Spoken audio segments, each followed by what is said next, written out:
In today's video, I'm going to teach you how to use Smartsheet Automation. First, open Smartsheet and land on Home. From here, you can start a new project, program, or process if you're setting up something brand new, or jump into an existing one.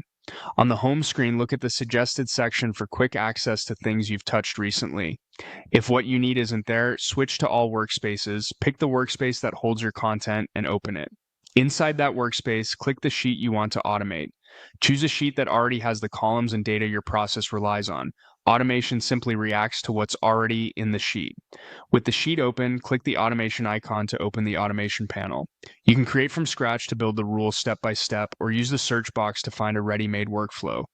You'll also see popular templates organized by common use cases. Templates like notifications and reminders help you let people know when dates are approaching or tasks change.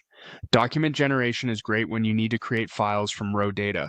Sheet-to-sheet workflows move or copy information between sheets to keep systems in sync. Update and approval requests prompt collaborators to confirm details or approve items.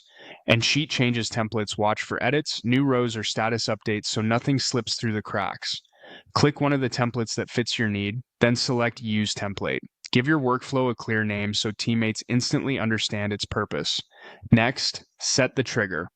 Decide when this workflow should run, on a schedule, or when rows are added or changed so it fires at the right moment.